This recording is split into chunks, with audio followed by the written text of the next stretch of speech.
Salut les gars, vous avez acheté un bien en défiscalisation en Pinel et vous savez pas comment le déclarer aux impôts, c'est normal parce que c'est une grosse tannée de déclarer un bien aux impôts. Donc on a décidé de faire des petits tutos vidéo pour vous aider, pour vous guider pas à pas et pour que vous puissiez remplir vos impôts sereinement et être sûr de ne pas vous faire léser avec un grand B.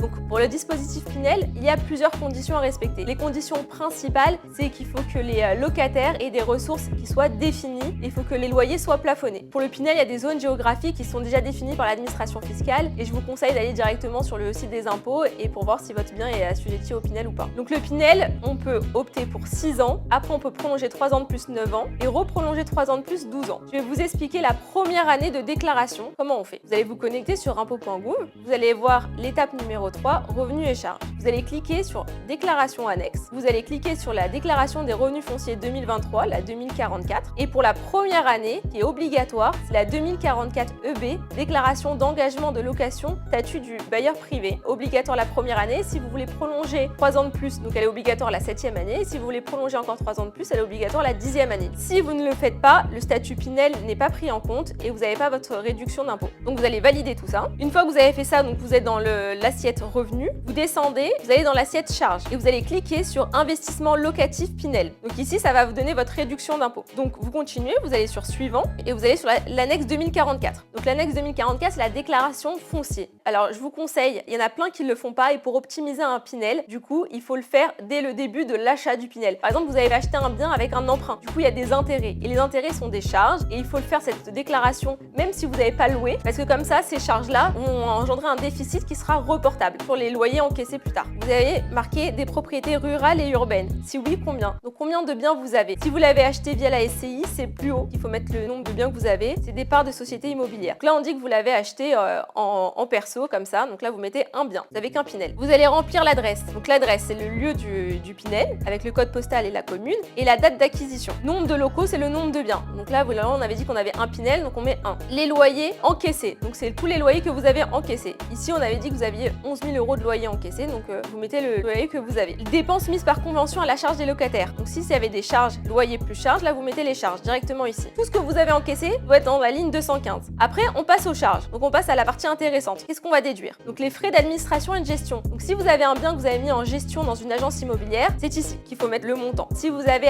fait appel à un avocat ou à des procédures qui ont été en cours par rapport au bien, vous les mettez également. C'est des charges qui sont déductibles. Autres frais et charges, 20 € par local. On dit qu'on a toujours le droit à 20 € par local parce qu'on dit que vous avez envoyé des courriers, des choses comme ça, donc l'administration vous accorde une charge de 20 €. Les primes d'assurance, s'il y en a, propriétaire non occupant, donc ici par exemple on va mettre 300. Dépenses de réparation, d'entretien et d'amélioration. Donc là, les travaux, c'est hyper important parce qu'il y a différents types de travaux. On peut catégoriser les travaux en 3 types. On a les travaux d'entretien, les travaux de réparation et les gros travaux. Les travaux qui sont déductibles sont seulement les travaux d'entretien et de réparation. Les gros travaux, on change la surface du local. Par exemple, on crée une pièce en plus. Voilà, ça c'est pas déductible. L'administration ne le prend pas en compte. Donc, vous allez regarder quel type de travaux vous avez le droit et vous allez mettre un montant s'il y a eu des travaux. La taxe foncière, vous allez l'insérer. Attention, c'est primordial, il faut soustraire de la taxe foncière la taxe d'ordure ménagère. C'est hyper important, sinon vous allez directement être retoqué par l'administration. Donc là, ça vous donne les charges. Donc là, de la ligne 240, total des charges. Donc là, on avait 2820. Donc on a un bénéfice de 8180 €. Donc en fait, ce bénéfice-là, il va être imposable à votre taux